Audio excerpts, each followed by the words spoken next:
organizations. Several international agencies, funding agencies, are now turning down requests from India because we're growing. Because India is not a poor country anymore, because we are apparently reached developed status or getting there. I read a report a couple of days ago saying that almost 25 agencies have said they're not going to fund any more projects in India. But they only want to come in on this. How difficult has it been on the ground? What kind of impact has it had? No, definitely. I mean, I think India is a superpower, as I said earlier. I think we've, have fared better than most countries have in the latest economic crisis. I think people are seeing wealth that has been created in this country and asking, what are Indians doing for India? And we should be doing stuff in other countries that really need it. And I think that's really one of the points of the Indian Philanthropy Forum, is realizing that these international taps of funding are running dry. And it's about time we take responsibility, the onus on ourselves, to start giving back to our societies and communities. A, it's sustainable, and B, pretty soon people won't want to fund India. They will go to other places. And I think it's only natural for them to do so, because we have achieved a great amount of success at a certain level, but that trickle down, unfortunately, has not been demonstrated as of yet. Sure. Can we have a competition? Who gives more to charity, to philanthropy?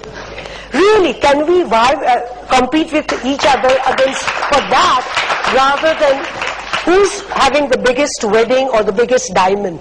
Indian Philanthropy League. Next one. Why not?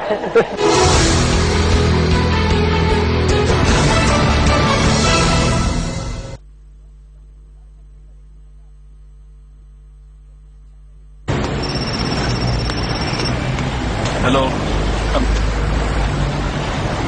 पहले क्यों नहीं बताया? अच्छा, आ रहा हूँ।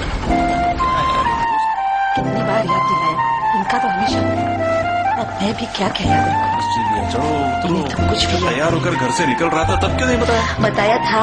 पता नहीं कहाँ रख देती हो? टेबल पे ही तो रखी थी ना, रोज की तरह। पानी दो।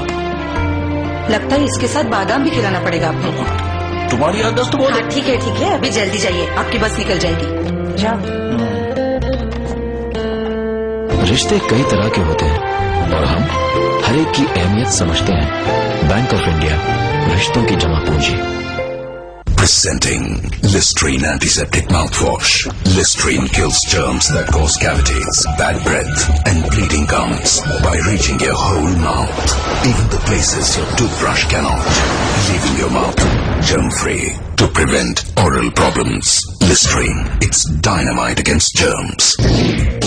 How can wealth creation be impacted by market moves? In this interactive session with industry experts, we see how to operate and manage mutual funds. Canara Robeco and CNBC TV18 present Sustainable Wealth Creation Forum, the Mutual Fund Way, at these times only on CNBC TV18. Brought to you by Canara Robeco Mutual Fund. Benefit from expertise. Invest in mutual funds. Mutual fund investments are subject to market risk. Read the offer document carefully before investing. भारतीय डाक, आम आदमी के साथ। Electronic money order के जरिए पैसे शहर से गांव तुरंत पहुंचते हैं। अब बेटी की फीस भरने में देरी नहीं होती। डाकघर के जरिए महात्मा गांधी राष्ट्रीय ग्रामीण रोजगार गारंटी योजना से पाए रोजगार के पैसे सुरक्षित मिल जाते हैं।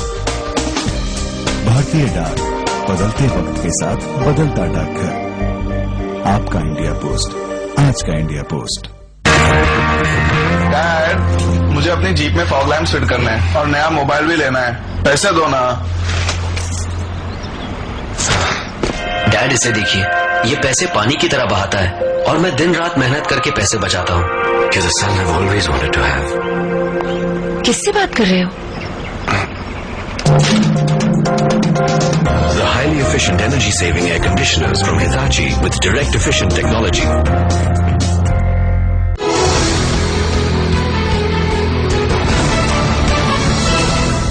If funding is difficult to get, and if there are so many issues to be addressed, Michael, perhaps I can ask you this. Should an NGO, a non-governmental organization, be not-for-profit? There are great examples of NGOs that have launched great non-profit activities. There are many that are sitting here with us. But let me just say, for example, Amnesty International has done great work. This will never be a for-profit effort. But there are other NGOs that have launched great examples of taking solutions of the market to address issues of poverty. Microfinance is one of them. Microfinance today is one of the great examples of harnessing the market to serve the poor. Yet it couldn't have started without the intervention of what I would call effective philanthropy. And I think there are great lessons there in why in the leverage capability of good philanthropy applied to ideas that can change the world. Sure.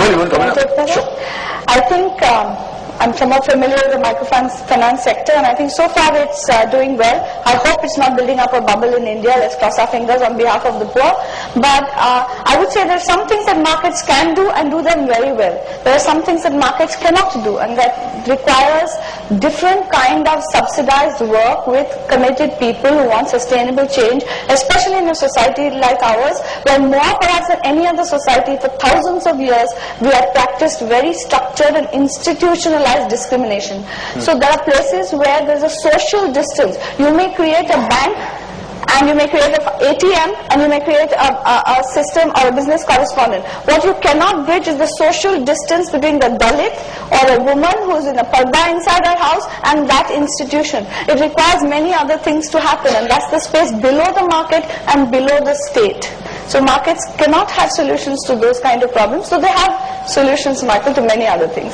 I think what the reality of this, if you want to expand, and if you don't have the resources, keeping in mind these sensitivities that both Rohini and Deval are talking about, how does one do that? But I do think obviously India has a tremendous amount of wealthy people. I think there are 500,000 millionaires in India at the moment, which it was in the paper yesterday, and that's more than the population of Luxembourg. But I think fundamentally as well there's a problem in that the government purse, the taxation, the income that comes from government is very, very limited. I mean, you have 3% of India at the moment paying taxes. And the way that the taxpayers are now falling to the market isn't in line with the increasing growth of the labour market. So I think there is a fundamental issue with the availability of funds in India from government. I think just the second point as well is about what drives an NGO and what sort of dynamics there are. And I think, when you go into the NGO world, they're full of very passionate people. It's very high emotional quotient.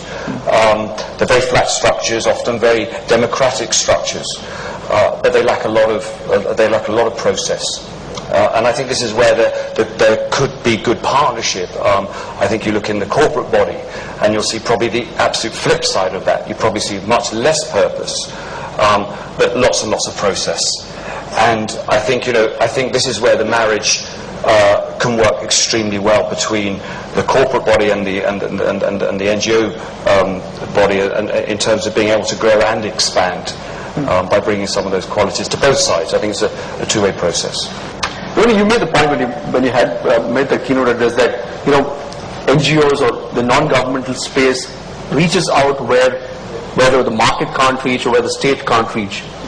As India develops, do you think this role is going to get bigger, or do you think this role is going to get reduced? Merely because I'm expecting that the state will start delivering at some point. Yeah, I certainly hope so. I think the state is trying very hard to partner with both business and NGOs to in fact deliver better public services on the ground. We're seeing good movement on that. But I think that space will naturally remain the prerogative of the voluntary sector.